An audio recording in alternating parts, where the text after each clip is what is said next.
변덕스러운 날씨가 발목을 잡고 있지만 악조건 속에서도 구조 수색 작업은 이어지고 있습니다. 네, 사고 해역에 가까운 곳에 지금 YTN 취재진이 나가 있습니다. 권민석 기자, 오늘 날씨가 상당히 변덕을 부리고 있다고 하는데요. 지금 구조 수색 작업 어떤 상황인지 설명을 좀 해주시죠. 저는 민간어선 한 척을 빌려 타고 세월호가 침몰한 사고 해역에 나와 있습니다. 여기서부터 300m 정도 앞에 구조 작업이 진행되고 있는 바지선이 위치해 있습니다. 300m 정도 떨어진 곳에 이 세월호가 바다 깊숙이 가라앉아 있는 건데요. 지금보다 더 사고 해역 쪽으로 근접할 수는 없습니다. 앞에 보이시는 고속단정, 그러니까 해경 고속단정들이 이 바지선 주변을 순찰하면서 접근을 통제하고 있습니다.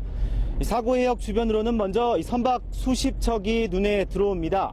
해경 경비정들이 가장 많고 독도함과 청해진함 등 군함이 또 민간 어선들도 구조 작업에 힘을 보태고 있습니다. 이 사고 해역 주변으로는 매캐한 기름 냄새가 진동을 하고 있습니다.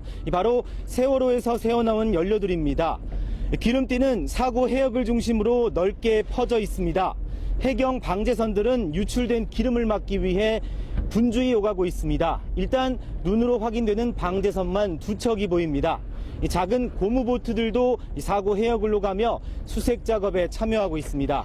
수면 아래에 있는 세월호는 육안으로는 전혀 확인되지 않고 있습니다. 다만 세월호에 묶어둔 공기주머니 2개로만 이 침몰 위치를 어렴풋이 짐작할 수 있을 뿐입니다. 앞에 보이시는 이 거대한 물체가 공기주머니 2개인데요. 이 공기주머니에도 기름띠가 상당히 많이 묻어있는 모습을 보실 수 있습니다. 오늘 아침 사고 해역에 내려졌던 풍랑주의보는 일단 해제됐는데요. 어제 오후 5시부터 오늘 아침 7시까지 꼬박 14시간 만입니다. 하지만 이곳 사고 해역은 너울성 파도가 쉴 새 없이 치고 이 바람도 강하게 불고 있습니다. 제가 타고 있는 어선도 파도에 밀려 이리저리 요동치고 있습니다. 오전까지 짙은 안개가 오락가락 끼었다 거쳤다를 반복했는데 지금은 비교적 시정이 좋은 편입니다. 잠수사들의 기지라고 불리는 대형 바지선이죠. 바지선 한 척이 침몰 지점에 떠 있는 게 보이실 겁니다. 이곳에서 잠수사들이 이 바지선 위쪽을 오가는 게 육안으로 확인되는데요. 잠수사들은 이 바지선에 대기하면서 물때를 보고 잠수 가능 여부를 판단하고 있는 것으로 보입니다.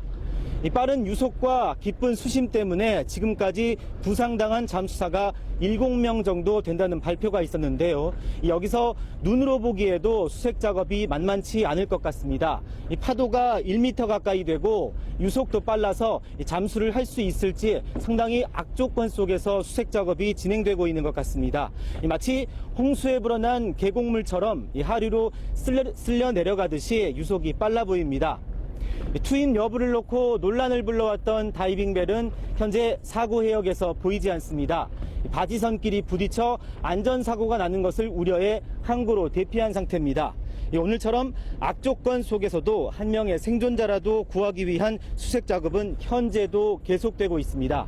잠수사들은 고속보트에 옮겨 타며 혹은 이 바지선을 떠나서 물속을 오가면서 수색 작업을 계속하고 있습니다.